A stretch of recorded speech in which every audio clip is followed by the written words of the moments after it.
சேனலுக்கு உங்களை அன்புடன் வரவேற்கிறேன். இன்னைக்கு நம்ம எதை பத்தி பார்க்க போறோம் அப்படின்னு பாத்துக்கிட்டீங்கன்னா, ரொம்பவே இன்ட்ரெஸ்டிங்கான டாபிக் பத்தி பார்க்க போறோங்க. அது என்ன அப்படின்னு பாத்துக்கிட்டீங்கன்னா, நாட்டுக்கோழியின் இனங்கள் என்னென்ன, அதாவது நாட்டுக்கோழியின் வகைகள் என்னென்ன அப்படிங்கறத பார்க்க போறோங்க. அதாவது தமிழ்நாட்டுல பெரும்பாலும் என்ன நாட்டின கோழி வளர்த்திட்டு இருக்காங்க அப்படிங்கறத பத்தி பார்க்க போறோங்க. என்ன வகையான கோழிகள் பெரும்பாலும் தமிழ்நாட்டுல வளர்த்திட்டு இருக்காங்க அப்படிங்கறத பத்தி பார்க்க போறோங்க. இப்ப தமிழ்நாட்டுல என்ன நாட்டுக்கோழி வகைகள் பெரும்பாலும் வளர்த்துறாங்க அப்படின்னா, பெருவடை, சிறுவடை, இடவெட்டு, மொட்டை கழுத்து, கடகநாத் அப்படிங்கிற 5 வகையான நாட்டினங்களை பெரும்பாலும் வளர்த்திட்டு வராங்க. இப்ப இதை பத்தின பயன்கள் என்னென்ன, சிறப்புகள் என்னென்ன அப்படிங்கிறத பத்தி நாம விரிவா பார்க்கலாம் வாங்க. இப்ப நம்ம பெருவடையை பத்தி பார்க்கலாம் வாங்க. இப்ப பெருவடை அப்படின்னு எடுத்துக்கிட்டீங்கன்னா அதோட பூர்வீகம் என்னன்னு பாத்துக்கிட்டீங்கன்னா ஆந்திர பிரதேஷ் தான் அதோட பூர்வீகம். உங்களுக்கு நான் இங்க ஸ்கிரீன்ல உங்களுக்கு பேக்ரவுண்ட் உங்களுக்கு தெரியும், இமேஜ் பெருவடையோட இமேஜ் உங்களுக்கு தெரியும்னு நினைக்கிறேன். அதை பார்த்துக்கோங்க. இந்த பெருவடை அப்படிங்கிறது வெயிட்னு பாத்துக்கிட்டீங்க அப்படின்னா, பெருவடையோட வெயிட் அப்படிங்கிறது ஒரு சேவலோட வெயிட் 5 to 5.5 கிலோ வரையும் இருக்கும். ஒவ்வொரு சேவல் நல்ல பெருவட்டா இருந்தது அப்படின்னா 5.5 to 6 கிலோ வரையும் இருக்கும். நல்லா ஒரு வளர்ந்த சேவல். பொட்டையோட வெயிட் அப்படின்னு பாத்துக்கிட்டீங்க அப்படின்னா 3 to 3.5 கிலோ வரையும் இருக்கும். இந்த பெருவடையோட சிறப்பம்சம் அப்படின்னு என்னன்னு பாத்துக்கிட்டீங்க அப்படின்னா, இது பெரும்பாலும் சண்டைக்கு தான் இதை வளர்த்துவாங்க. இப்ப உங்களுக்கே தெரியும், எப்படி நம்ம ஜல்லிக்கட்டு ஒரு பாரம்பரியமான தமிழர்கள் கலையோ, அதே மாதிரி இந்த சண்டை சேவல் வளர்ப்பு, சண்டை கூடுறது அதே மாதிரி இது ஒரு பாரம்பரியமான கலை. அந்த பாரம்பரியமான கலைக்கு இந்த பெருவடை சேவல் தான் வளர்த்தி சண்டையில விடுவாங்க. அது எல்லாத்துக்கும் தெரியும் நான் நினைக்கிறேன். அதனால இந்த பெரும்பாலும் சண்டைக்கு வளர்த்துறவங்க இந்த பெருவடை சேவல் தேர்ந்தெடுத்து வளர்த்துவாங்க. இதோட ஆக்ரோஷம் ரொம்ப அதிகமா இருக்கும். அதனால சண்டைக்கு ரொம்ப பயனுள்ளதாகவும் இருக்கும். இதோட முட்டை வைக்கும் திறன் அப்படின்னு பாத்துக்கிட்டீங்க அப்படின்னா, ஒரு பெருவடை கோழி அப்படின்றது ஒரு மினிமம் 8 முட்டையிலிருந்து ஒரு மேக்சிமம் 12 முட்டை வரைக்கும் தான் வைக்கும். அந்த முட்டையோட வெயிட்னு பாத்துக்கிட்டீங்கன்னா 45 கிராம்ல இருந்து 55 கிராம் வரை இருக்கும். அப்புறமேட்டு இதோடைய அடைக்கும் திறன் அப்படின்னு பாத்துக்கிட்டீங்க அப்படின்னா நல்லாவே அடை காக்கும். ஆனா ஒரு சின்ன பிரச்சனை என்னன்னு பாத்துக்கிட்டீங்கன்னா, கோழியோட வெயிட் அதிகமா இருக்கங்காட்டிக்கு அந்த அடை படுக்கும் போது முட்டை உடையக்கூடிய வாய்ப்புகள் ரொம்ப ரொம்ப அதிகமா இருக்கு. அதனால குஞ்சு பொரிப்பு திறன் அப்படின்னு பாத்துக்கிட்டீங்கன்னா 100க்கு 65 to 75% வரையும் இருக்கு. இப்ப நான் யாரெல்லாம் பெருவடை எடுத்து வளர்த்தலாம் அப்படின்னு பாத்தீங்க அப்படின்னா, இப்ப நான் வளர்த்தி நான் கறி கொடுக்க போறேன், நான் கறியா விற்பனை பண்ண போறேன் அப்படிங்கிறவங்க தாராளமா பெருவடை எடுத்து வளர்த்தலாம். இல்ல நான் சண்டைக்கு நான் விற்க போறேன், சண்டைக்கு வளர்த்தி நான் ட்ரெயின் பண்ணி அதுக்கு குஞ்சு கொடுக்க போறேன், நான் சேவல் கொடுக்க போறேன், பட்டா கொடுக்க போறேன் அப்படிங்கிறவங்க தாராளமா இந்த பெருவடை எடுத்து வளர்த்தலாம். இல்ல நான் முட்டை வளர்த்த போறோம் அப்படின்னா இந்த பெருவடையை தவிர்க்கிறது நல்லது. ஏன்னா இதோட முட்டை வைக்கும் திறனும் ரொம்பவே கம்மியா தான் இருக்கும். அதனால நீங்க சண்டைக்கோ இல்ல கறிக்கோ கொடுக்கும்போது இந்த பெருவடையை எடுத்து நீங்க தாராளமா வளர்த்தலாம். இப்ப நம்ம அடுத்தது சிறுவடை கோழிகளை பத்தி நம்ம பார்க்க போறோங்க. சிறுவடையோட பூர்வீகம் அப்படின்னு எடுத்துக்கிட்டீங்க என்னன்னா, நம்ம தமிழ்நாடு தாங்க சிறுவடையோட பூர்வீகம். இந்த சிறுவடை கோழியோட சேவலோட எடை அப்படின்னு எடுத்துக்கிட்டீங்கன்னா அதிகபட்சம் 1.25 to 1.25 கிலோ வரை வருங்க. பொட்டை கோழியின் எடை அப்படின்னு எடுத்துக்கிட்டீங்க அப்படின்னா 3/4 கிலோல இருந்து 1.25 கிலோ வரை வருங்க. இதோட முட்டை வைக்கும் திறன் அப்படின்னு பாத்துக்கிட்டீங்க அப்படின்னா, சிறுவடை அதிகபட்சம் 13 முட்டையிலிருந்து 18 முட்டை வரையும் வைக்குங்க. அதே சமயம் இது அடகாக்கும் திறனும் இதுக்கு ரொம்பவே அதிகம். இது குஞ்சு காக்கும் திறன் அப்படின்னு பாத்துக்கிட்டீங்க அப்படின்னா ரொம்பவே குஞ்சுகளை காக்கா கிட்ட இருந்து பறந்துகிட்டு இருந்து இது நல்லாவே காக்கும். ஏன்னா இதோட உடல் எடை கம்மியா இருக்கங்காட்டிக்கு இது ஈஸியா பறந்து இதோட குஞ்சுகளை காப்பாற்றும். அதே சமயம் இதோட குஞ்சு பொரிப்பு திறனும் ரொம்பவே அதிகமா இருக்கும். இப்படி ஒரு 13 முட்டை 14 முட்டை இந்த சிறுவடை கோழியை நீங்க அடை வைக்கிறீங்க அப்படின்னா 90% எல்லாமே பொரிக்கிறதுக்கான வாய்ப்புகள் ரொம்பவே அதிகம். இப்ப இந்த சிறுவடை கோழிகள் யாரெல்லாம் வளர்த்தலாம் அப்படின்னு பாத்துட்டீங்க அப்படின்னா, இப்ப நீங்க ஒரு முட்டை பிசினஸ் பண்ண போறேன், நான் நாட்டுக்கோழி முட்டையை எல்லாத்துக்கும் நான் தரப்போறேன், நாட்டுக்கோழி முட்டையை நான் உற்பத்தி பண்ண போறேன் அப்படின்னு நீங்க நினைக்கிறீங்க அப்படின்னா இந்த சிறுவடை கோழியை நீங்க தாராளமா எடுத்து வளர்த்தலாங்க. முட்டைக்கு இது நல்ல சிறந்த கோழி. ஆனா நீங்க கறிக்கு கொடுக்க போறேன் அப்படின்னா அந்த சிறுவடையை தவிர்க்கிறது நல்லது.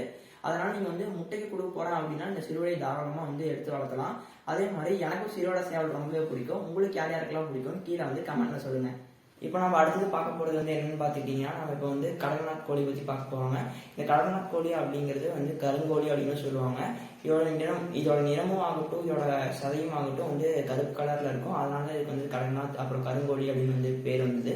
இதுல மருத்துவ குணம் ரொம்பவே ஜாஸ்திங்க. மற்ற கோழியை கம்பேர் பண்ணும்போது கடகநாத்துல மருத்துவ குணம் ரொம்பவே ஜாஸ்தியா இருக்கும். அதனால இது பெரும்பாலும் வளர்த்துட்டு வந்துட்டு இருக்காங்க.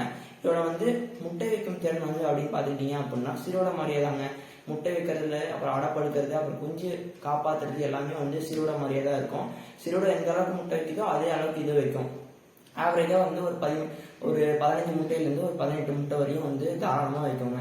அடையும் நல்லாவே படுக்கும். இப்போ இந்த கடக்நாத் அப்படின்னு பார்த்துக்கிட்டீங்க அப்படின்னா இது யாரெல்லாம் வளர்த்தலாம் அப்படின்னு கேட்டுக்கிட்டீங்கன்னா, இப்போ நான் வந்து இப்போ பிளாக் மீட் வந்து நான் சேல்ஸ் பண்ண போகிறேன், கடக்நாத் வளர்த்தி நான் பிளாக் மீட் வந்து சேல்ஸ் பண்ண போகிறேன் அப்படிங்கிறவங்களும் வளர்த்தலாம்.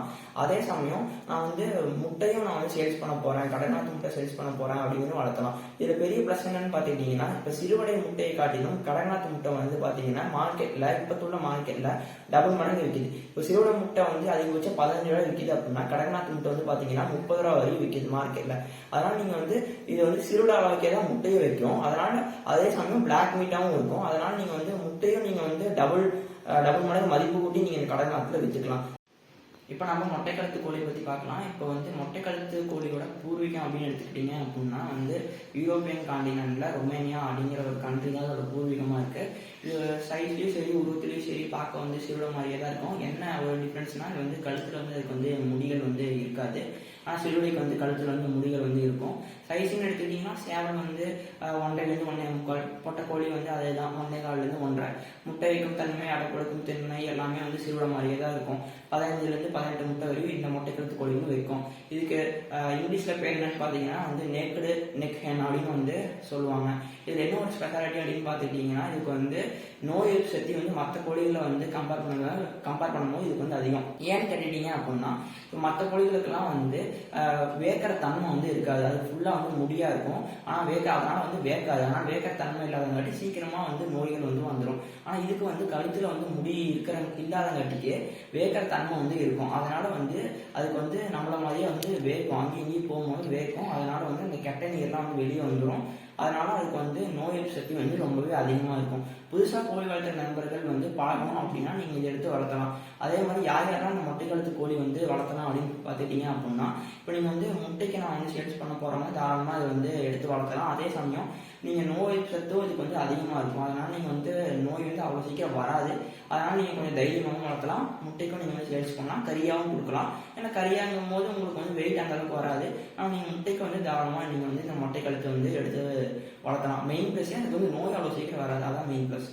இப்போ நம்ம கடைசியாக எதை பற்றி பார்க்க போகிறோம்னு பார்த்தீங்கன்னா இடவெட்டு கோழிகள் பற்றி தாங்க பார்க்க போகிறோம். இடவெட்டு அப்படிங்கிறது வந்து ஒன்றுமே இல்லைங்க. இப்போ வந்து ஒரு பெருவடை சண்டை சேவல் சிறுவடை கோழி அது ரெண்டும் கிராஸ் ஆகி அதுலேருந்து வரக்கூடிய குஞ்சுகள் தாங்க இடவெட்டு. இல்லை வந்து ஒரு பெருவடை கோழி சிறுவடை சேவல் அதுலேருந்து கிராஸ் ஆகி வரக்கூடிய குஞ்சுகள் தாங்க இடவெட்டு.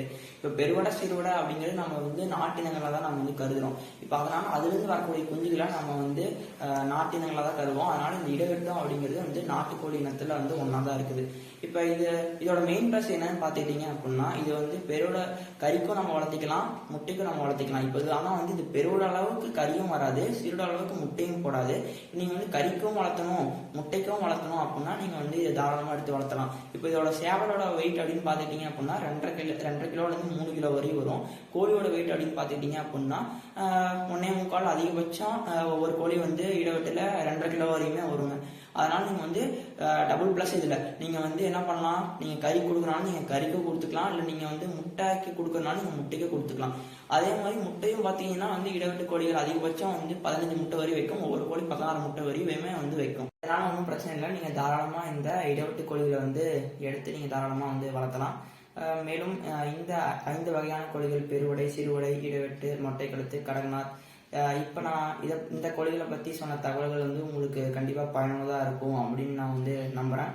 மேலும் இந்த 5 வகையான நாட்டின கோழிகளை பற்றி உங்களுக்கு என்னென்ன தெரியுமோ தகவல்கள் தெரியுமோ அதெல்லாம் மறக்காமல் கமெண்டில் சொல்லிடுங்க. நான் வந்து கண்டிப்பாக அதை பார்த்து எனக்கு தெரியாத நான் வந்து தெரிஞ்சுக்கிறேன். கட்டாயமாக எனக்கு தெரியாது நான் தெரிஞ்சுக்கிறேன் உங்கள் கமெண்ட்டை படித்து பார்த்துட்டு. அதே மாதிரி மேலும் ஒரு சின்ன தகவல், இந்த கரண் நாட்டுக்கோழி வளர்ப்பு சேனல் வந்து பார்த்துக்கிட்டிங்கன்னா நாட்டுக்கோழி சார்ந்த தகவல் மட்டும் இதில் நாங்கள் வந்து போட மாட்டோம். அதே மாதிரி ஆடு மாடு கோழி இப்போ விவசாயம் பற்றின தகவல்களும் நாங்கள் வரக்கூடிய காலங்களில் நாங்கள் வந்து கண்டிப்பாக போடுவோம். அதனால் நண்பர்கள் யாரும் வந்து இது கோழிக்கான சேனல் அப்படின்னு நீங்கள் வந்து நினச்சிக்க வேணாம். எல்லா கோழி பற்றியும் போடுவோம், மற்றபடி எல்லாரை பற்றியும் நாங்கள் வந்து போடுவோம். விவசாய பற்றியும் போடுவோம், ஆடு மாடு பற்றியும் நாங்கள் வந்து போடுவோம். அதே மாதிரி இப்போ உங்களுக்கு கரண் நாட்டுக்கோழி சேனல் உங்களுக்கு வந்து பிடிச்சிருந்தது அப்படின்னா மறக்காமல் சப்ஸ்கிரைப் பண்ணிடுங்க, லைக் பண்ணிடுங்க, கமெண்ட் பண்ணிடுங்க. நன்றி, வணக்கம்.